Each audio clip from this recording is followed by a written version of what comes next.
May isang batang nagngangalang Juan na lumaki sa isang mahirap na baryo sa probinsya. Kahit salat sila sa buhay, kilala si Juan bilang masipag at mabait na anak. Ang kanyang ama ay isang mangingisda at ang kanyang ina ay isang magsasaka. Hindi madali ang kanilang buhay pero hindi ito naging hadlang kay Juan. Dahan-dahan, babangon ako. Sabi niya noong minsang nadapa siya sa maputik na daan habang naglalakad pa uwi mula sa paaralan. Yon ang naging simbolo ng kanyang buhay. Kahit mahirap, kailangang bumangon at magpatuloy. Patuloy siyang nag-aral kahit madalas silang walang kuryente sa bahay.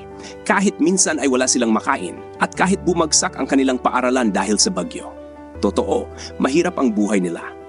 Pero sabi ng kanyang ina, Juan, gawin mo ang lahat ng makaya mo. Ang edukasyon ang magbibigay sa iyo ng magandang kinabukasan.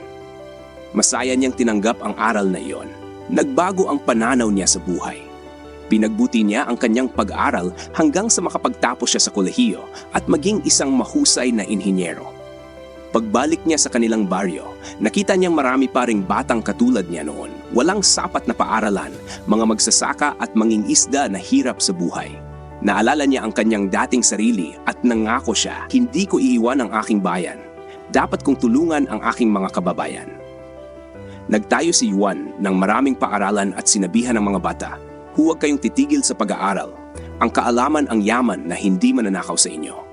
Mula sa kahirapan, dahil sa kanyang sipag, tiyaga at kabutihang loob, naging inspirasyon si Juan sa kanilang baryo. Pinatunayan niyang ang tunay na kayamanan ay hindi lang nasa pera, kundi sa karunungan at pusong handang tumulong sa iba.